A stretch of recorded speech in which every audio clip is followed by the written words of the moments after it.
What's up, guys? Hey, we're gonna go mow a property and we're gonna hook up to the zero turn, and we'll see you there. And we're gonna work on a mower while we're there.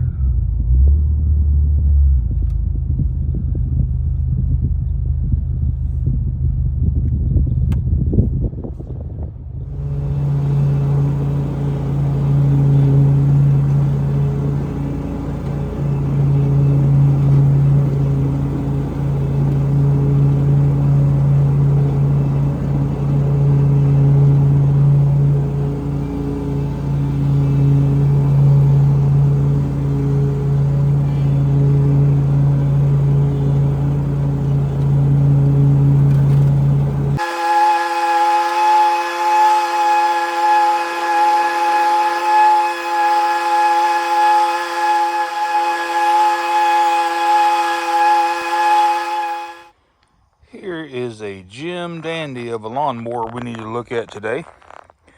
It is a 22-inch Toro recycler with the L-head Briggs & Stratton engine. They don't make them like this anymore, folks. If you can find one in this condition, snatch it up. These are good machines. This is the personal pace model. And let's see about what year this thing is.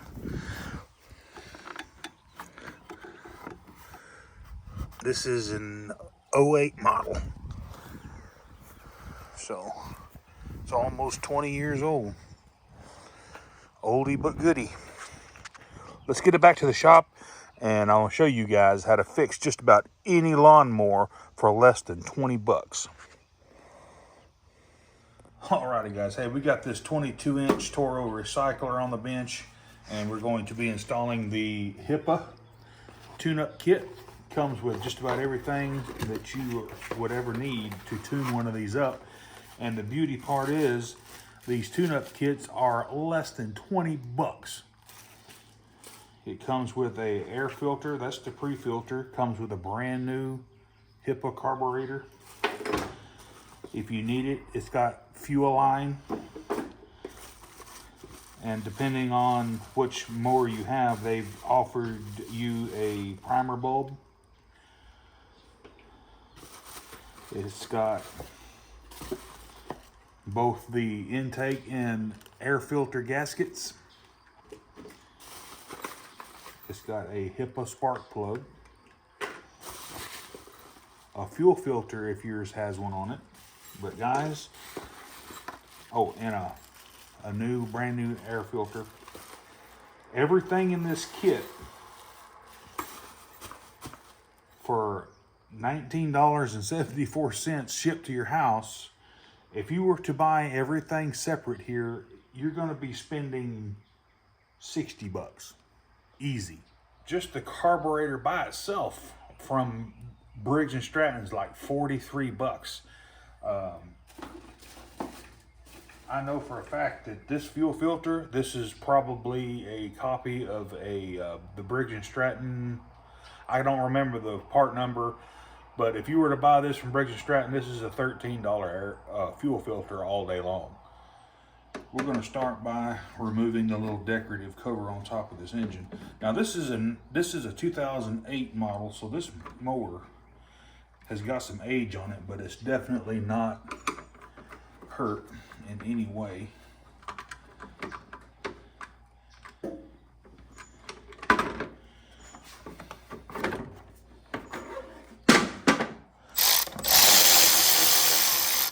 Let's check this air filter and see what it looks like.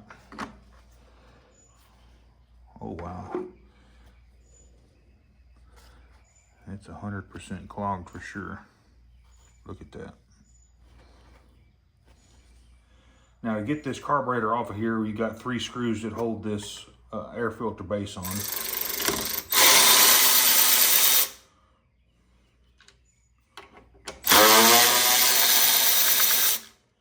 And the reason we're doing the carburetor is because it floods fuel as it sits.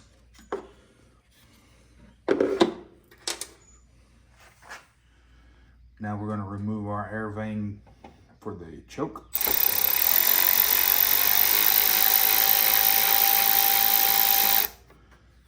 And leave this little spring right here attached. Don't take this off yet. And one thing that we want to do is make sure that this bolt spins freely in this governor arm. If it doesn't, you need to take it out and you need to de-rust it and put a little oil on that.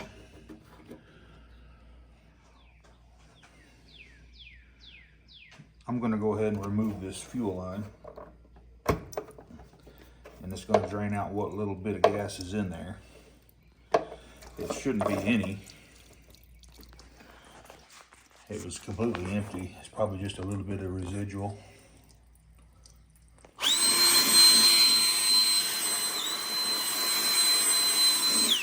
Guys, this is the best little old air blower. It's a little inducted fan blower. I'll put a link in the description for this little guy. Man, this thing works good for this kind of work.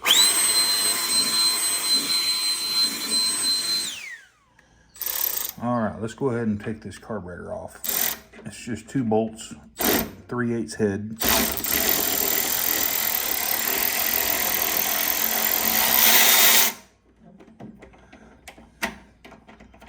Uh-oh.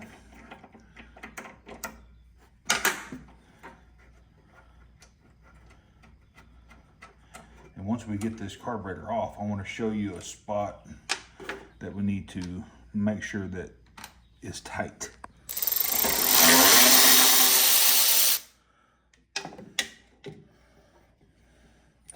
We are just going to cam this carburetor down and remove it from the governor rod there. Let's go ahead and remove the O-ring. But what I want you to do is I want you to take this intake manifold and I want you to wiggle it up and down, side to side, in and out. If it's loose, then we'll have to take the blower shroud off and tighten it. But this bolt right here will often get loose on the, yep, it's loose. Give that a snug. This bracket is the bracket that holds all the carburetor and stuff on. If this bracket gets loose and that carburetor hangs down, it's going to break this intake manifold off every single time. Let's go ahead and install the O-ring supplied in the kit. And at this point, we can go ahead and reinstall our new HIPA carburetor.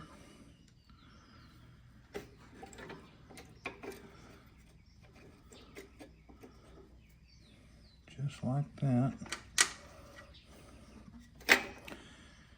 Let's get our bolts started.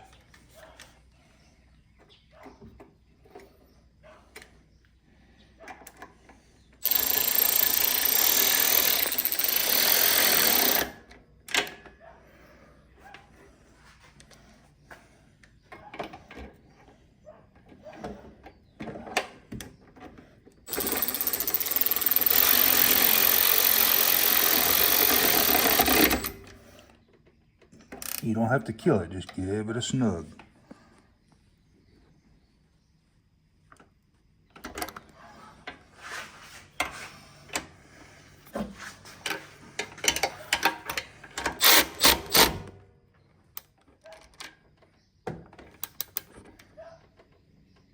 Okay. Now let's get our choke lever hooked back up. It needs to go, this little pin needs to be sure it goes in the little notch there in the carburetor. And then you can tighten up the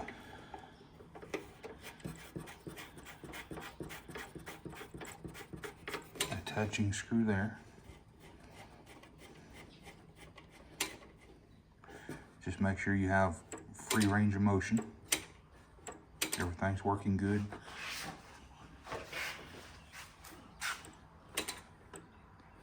Carburetor's choked and it comes to wide open. Go ahead and reinstall your gas line.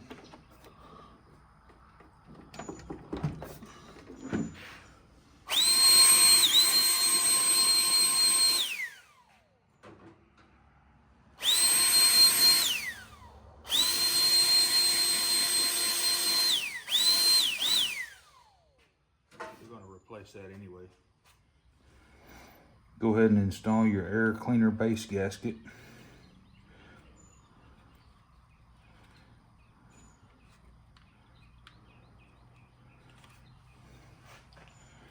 Slide it in place, and then we'll get the screw started here. Go ahead and tighten your air filter base down.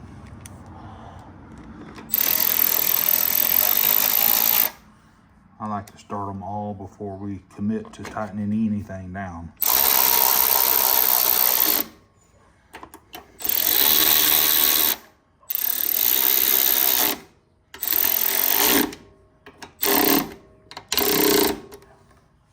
I just like to give them a little hand tightening.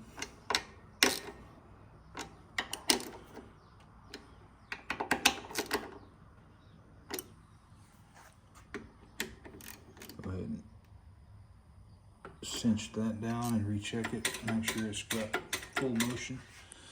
Now, if this little spring is missing, then you definitely have to replace it because that's what pulls the choke off. That's your choke pull-off spring. I'm going to install the pre-filter, which the original didn't have one. This will help keep the main debris out of the filter. Just make sure all your corners are pushed in there square and that you're not covering up the intakes on the filter cover. And then the filter goes in on top of that. So it should be looking just like that right there.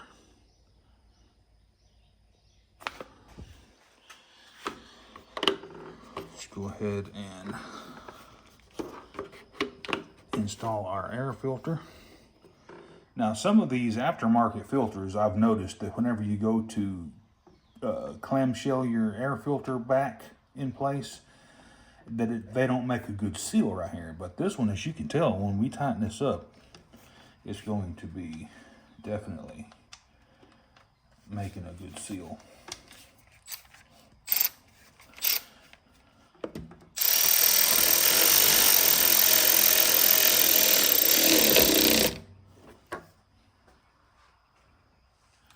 Let's go ahead and remove the spark plug and let's just give it an inspection. Now, this is a factory plug, but it doesn't look like it's brand new to this mower. Yeah, she's nice and cocoa brown. As we can tell, both of these spark plugs are almost identical. Even the porcelain design is the same from the HIPA to the Briggs & Stratton. So I almost guarantee you that these spark plugs probably come out of the same Chinese factory. Part number on the HIPA is B3LMCU and the Briggs is 796112. That's crazy how much they're the same looking.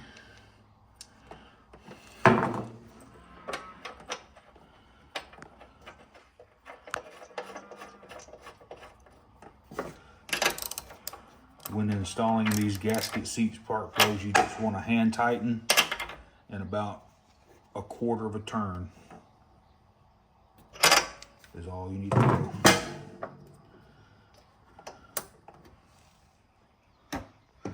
Put just a little gas in here.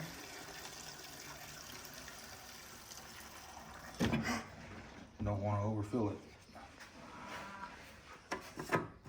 We're just going to let it sit here and marinate with this gas in here. I'm going to make sure we don't have any leaks. We're going to put our cover back on. And we'll get it cranked up and see how it runs. And then we'll change the oil.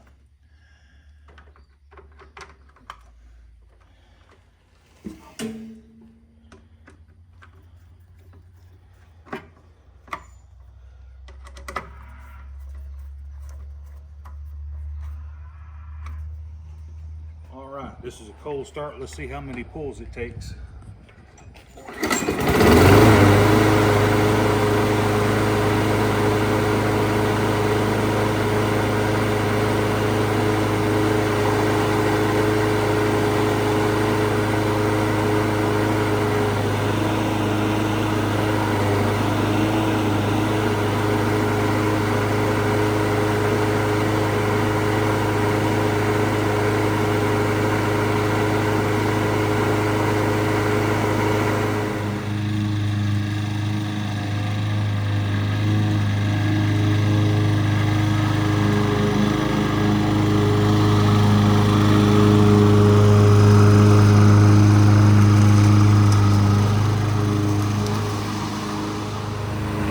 So I want to set the RPMs on it. It needs to be set about 3250. It sounds like it's a little bit low, around 31-ish. Let's check it with our tachometer.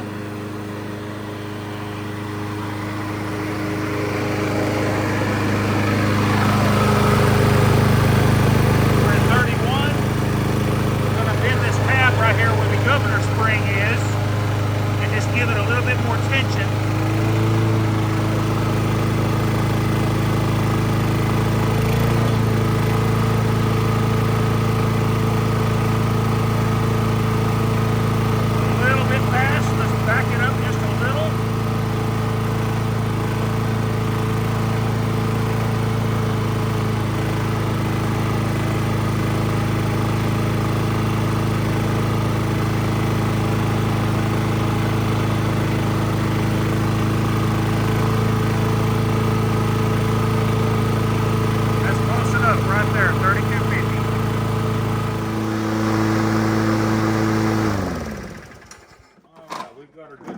Let's turn her on its side and get this oil drained out of here.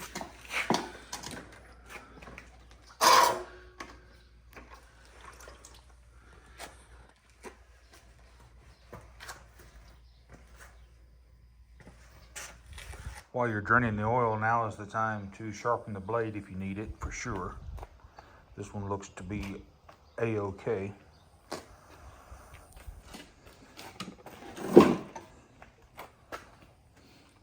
These little engines only hold 20 ounces of oil, so that's why it's so important to check these often, because it will deplete that oil reserve in no time, especially if you have one that is burning a little oil.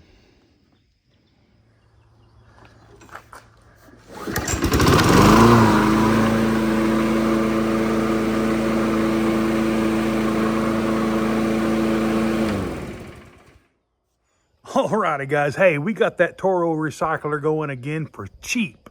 20 bucks, $19.72. Shipped to your door for those few little parts. Hey, if this content helped you out, and I know it did on this video, give me a thumbs up and smash that subscribe button. And while you're over there doing that, go ahead and click the bell so that you get all of my new videos. Y'all have a good rest of your weekend. More Medic One.